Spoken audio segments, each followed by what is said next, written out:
Walton Primo S8 বক্সটা দেখেই হয়তো বা বুঝতে পাচ্ছেন কিছুটা দেশপ্রেমের ছোঁয়া এখানে আছে। লাল সবুজের ডিজাইন যেটা আমার কাছে খুবই ভালো লেগেছে এবং ওয়ালটন এসডিজি বা সাস্টেনেবল ডেভেলপমেন্ট গোল নিয়ে কাজ করছে, হুইচ ইজ রিয়েলি গ্রেট। পাশাপাশি বাংলাদেশের ইন্ডাস্ট্রিয়ালাইজেশন এবং আইসিটি সেক্টরকে এগিয়ে নিতে ওয়ালটনের একটা বড় ভূমিকা আছে, কারণ এই ফোনটা ফুললি বাংলাদেশে তৈরি। এটার জন্য অবশ্যই ওয়ালটন একটা অ্যাপ্রিসিয়েশন ডিজার্ভ করে। কিন্তু অ্যাজ এ রিভিউয়ার আর আপনারা as a consumer and my audience জানতে চাইবেন যে এই ফোনটা অ্যাকচুয়ালি কেমন, যেটাই আজকের ভিডিওর আলোচনার বিষয়। সো বক্সটা আমরা একটু সাইডে রাখি।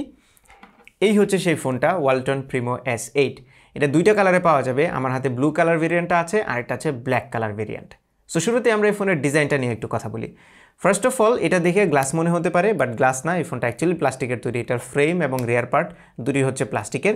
সামনের দিকে যে ডিসপ্লেটা আছে এটাতে কোনো ধরনের প্রোটেকশন ইউজ করা হয় নাই। আর এই ডিজাইনটার দিকে তাকালে কিছুটা আইফোন 13-এর মতো ভাইব দেয়।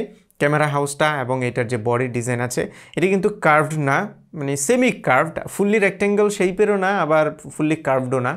সো আমার মনে হয় যে এই ডিজাইনটা মোটামুটি ওকে, হাতে নিলে খুব একটা আনকমফোর্টেবল লাগে না। যেটা আইফোনের এজগুলো একটু ধারালো, এটা কিন্তু অতটা ধারালো না। তবে যেহেতু একটু গ্লসি ফিনিশ দেওয়া হয়েছে, যার ফলে একটু ফিঙ্গারপ্রিন্ট এবং স্মাজেস লাগে, এটা খুব গুরুতর না। যেহেতু প্লাস্টিক, সো স্ক্র্যাচ পড়বে। 9-10 দিন ইউজ করে আমি দেখলাম বেশ কিছু স্ক্র্যাচ অলরেডি পড়ে গিয়েছে। বক্সের যে ব্যাক কাভারটা আছে এটা অবশ্যই ইউজ করবেন, তাহলে স্ক্র্যাচ থেকে আপনারা বাঁচতে পারবেন। ক্যামেরা হাউসের ডিজাইনটাও আমার কাছে ওকে লেগেছে, nothing exceptional, but it looks good. এবং এই ফোনটার যে ফ্রেম আছে সেই ফ্রেমটা আমার কাছে একটু মানে প্লাস্টিকে মনে হয়েছে। ফ্রেমটাই যে কালার এবং ডিজাইনটা করা হয়েছে এটা আরেকটু গ্লসি করলে মনে হয় ভালো হতো, তাহলে আরেকটু বেশি প্রিমিয়াম লাগতো। এনিওয়ে, এটাতে প্রথমবারের মতো Walton side mounted fingerprint scanner use করেছে, মানে ওয়ালটনের ফোনে এটাই ফার্স্ট। তবে এটার স্পিডটা আরেকটু বেটার হতে পারতো। I am not fully satisfied considering the price. By the way, এই ফোনটার প্রাইস হচ্ছে 20,990 টাকা বা 21,000 টাকা। সেই বিবেচনায় ফিঙ্গারপ্রিন্ট স্ক্যানারটা আরেকটু ফাস্ট হতে পারতো। ভলিউম রকারগুলো বেশ ক্লিকি ছিল, কোনো সমস্যা নেই। আমি বাম পাশে সিম কার্ড স্লট দেখতে পাচ্ছি, যেখানে দুইটা সিমের পাশাপাশি একটা ডেডিকেটেড মেমোরি কার্ডের স্লট পেয়ে যাবেন। উপরের দিকে নয়েজ ক্যান্সেলিং মাইক্রোফোন আছে, নিচের দিকে 3.5mm audio jack, primary microphone, USB type C port এবং সিঙ্গেল বটম ফেসিং স্পিকার। স্পিকারটা আমার কাছে একদমই অ্যাভারেজ লেগেছে। সাউন্ড কোয়ালিটিটা আরেকটু ইম্প্রুভ করা যেত, তবে লাউডনেস ওকে মনে হয়েছে। আর এই ডিসপ্লেটা হচ্ছে 6.78 ইঞ্চির ফুল এইচডি প্লাস রেজুলেশনের একটি LTPS panel with 90 hertz refresh rate. Now এটাই হচ্ছে ওয়ালটনের প্রথম কোনো ফোন যেখানে হায়ার রিফ্রেশ রেটের ডিসপ্লে ইউজ করা হয়েছে। Good work. তবে এই ডিসপ্লেটাতে একটা ছোট্ট প্রবলেম আমি ফেস করেছি, সেটা হচ্ছে উপরে যে ক্যামেরা হাউসটা আছে এটার চারপাশে কিছুটা ডার্ক সার্কেল আছে এবং নিচের দিকেও আমি ডিসপ্লের কর্নারগুলোতে কিছুটা ডার্কনেস খেয়াল করেছি। তবে এটা টাচ রেসপন্স ওয়াজ ওকে, রিফ্রেশ রেট 90 হার্জের, এটাও বেশ স্মুথ ছিল, কোনো সমস্যা নেই। ব্রাইটনেসটা আউটডোরে বা ডিরেক্ট সানলাইটে গেলে কিছুটা কম মনে হবে, বাট বেশিরভাগ সময় মানে ইনডোরে বা শ্যাডো এরিয়াতে কোনো সমস্যা ফেস করবেন না আপনারা। ডিসপ্লের কালারগুলো ওকে ছিল, কোনো সমস্যা ফেস করেনি। এটার ভিউইং অ্যাঙ্গেল খুবই ভালো, কালার নেগেটিভিটিও নেই। তবে আরেকটা ছোট্ট ইস্যু হচ্ছে এটাতে ওয়াইডব্যান্ড লেভেল 1 সার্টিফিকেশনটা নাই। যারা ওটিটি প্ল্যাটফর্মগুলোতে স্ট্রিম করেন তাদের জন্য একটা বামার। এবার চলে আসি পারফরমেন্সে। এই ফোনটিতে মিডিয়াটেকের হেলিও G88 SoC ইউজ করা হয়েছে। র্যাম হচ্ছে 6GB আর ইন্টারনাল স্টোরেজ হচ্ছে 128GB।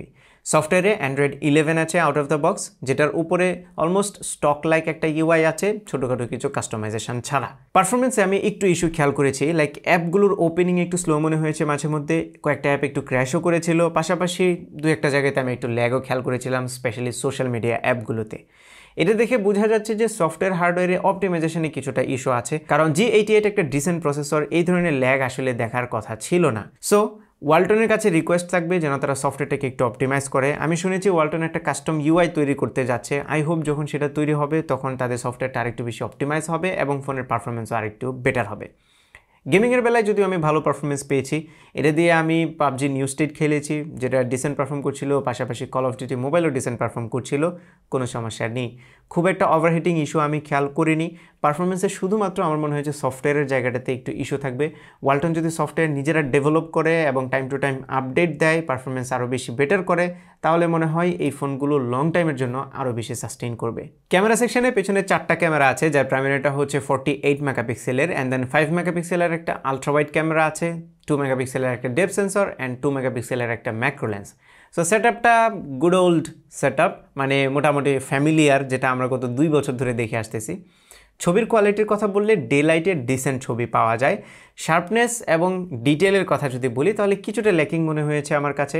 ছবিগুলোতে ডাইনামিক রেঞ্জের পারফরমেন্স ওয়াজ ওকে, মানে অ্যাভারেজ, খুব ভালো না আবার খুব খারাপও না।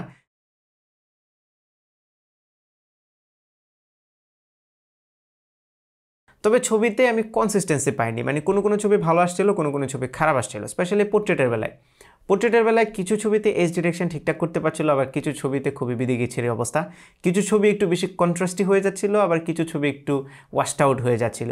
সো কনসিস্টেন্সিটা একদমই নেই ছবিতে। লো লাইটে চলে গেলে আবার ডিসেন্ট কোয়ালিটির ছবি পাওয়া যায়, যদিও রেগুলার মোড এবং নাইট মোডের মধ্যে খুব মেজর তফাৎ আমি করতে পারিনি। তবে আপনারা যদি আলট্রাওয়াইডে ছবি তোলেন তাহলে মোটামুটি মানের ছবি পাবেন। আলট্রাওয়াইডে খুব বেশি এক্সপেকটেশন ছিল না আমার, যে কারণে দেখে মোটামুটি ভালোই লেগেছে আমার কাছে। আর যে ম্যাক্রো লেন্সটা আছে এটা খুব একটা ইউজফুল আমার কাছে মনে হয়নি। তবে আরেকটা জায়গাতে একটু খারাপ লেগেছে, সেটা হচ্ছে এটার ভিডিওতে অনলি 1080 অপশন আছে, 4K অপশনটা নাই। এই প্রাইস রেঞ্জ আসলে সবাই 4Kটা এক্সপেক্ট করে। সামনের দিকে যদি চলে আসি তাহলে সেলফি ক্যামেরাটা হচ্ছে 8 মেগাপিক্সেলের। এটা দিয়েও ডিসেন্ট ছবি ক্যাপচার করা যায়, মোটামুটি ভালো ডিটেল এবং শার্পনেস রিটেইন করতে পারে। তবে আবারও ফেস টোন, কালার এই জায়গাগুলোতে আর একটু কনসিস্টেন্সি থাকলে ভালো হতো। সামনের ক্যামেরার পোর্ট্রেটেও এজ ডিটেকশন অতটা ভালো ছিল না, ব্যাকগ্রাউন্ডের যে ব্লারিনেসটা আছে সেটা খুবই আর্টিফিশিয়াল লাগছিল, এই জায়গাটাতে আর একটু কাজ করা উচিত। লো লাইটে ফ্রন্ট ক্যামেরা অতটাও ভালো পারফর্ম করতে পারছিল না, একটু সফট ছবি দিচ্ছিল, তবে নয়েজের পরিমাণটা মোটামুটি কম ছিল। সামনের ক্যামেরা দিয়েও 1080তে ভিডিও রেকর্ড করা যাবে। এবার চলে আসি ব্যাটারিতে। এই ফোনটাতে 5000 mAh এর ব্যাটারি ইউজ করা হয়েছে এবং এটার থিকনেস হচ্ছে 8.6 মিলিমিটার, ওজন হচ্ছে 205 গ্রাম। সো ওয়ালটন খুব প্রাউডলি বলছে যে 5000 mAh ব্যাটারি দিয়েও তারা এতটা স্লিমনেস মেনটেন করতে পেরেছে, এটা অবশ্যই ভালো একটা জিনিস। আর এটার ব্যাটারি ব্যাকআপ নিয়ে কোনো কমপ্লেন নেই আমার। 5000 mAh দিয়ে ফুল ডে ইজিলি পার করতে পারছিলাম হেভি ইউজেও।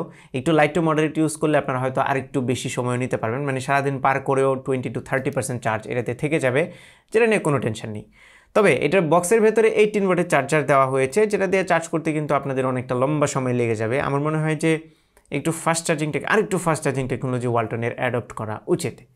এর বাইরে এই ফোনটিতে দরকারি সব ধরনের সেন্সর আছে, এটার ইয়ারপিসের কোয়ালিটি ভালো ছিল, নেটওয়ার্ক রিসেপশন নিয়েও কোনো ইস্যু আমি ফেস করিনি। ওকে, ফাইনাল কনক্লুশনে প্রাইস নিয়ে একটু কথা বলতে হবে। 21000 টাকা প্রাইস এই ফোনটার জন্য আমার কাছে একটু বেশিই মনে হচ্ছে।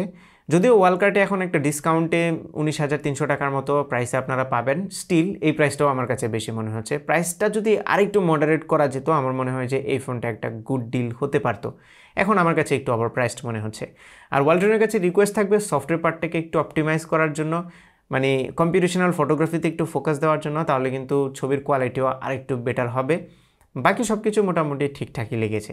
কিনবেন কি কিনবেন না সেই ডিসিশনটা অলওয়েজ আপনার উপর। এই ছিল আমাদের আজকের ভিডিও। আশা করি ভিডিওটি আপনাদের ভালো লেগেছে। যদি ভালো লেগে থাকে তাহলে ভিডিওতে একটা লাইক দেবেন, কমেন্ট করে জানাবেন কেমন লাগলো। আপনার ফ্রেন্ডদের সাথে শেয়ার করতে একদমই ভুলবেন না। আমার পেজে ফলো এবং চ্যানেলে সাবস্ক্রাইব তো মাস্ট। দেখা হবে পরবর্তী ভিডিওতে। Till then take care. আসসালামু আলাইকুম।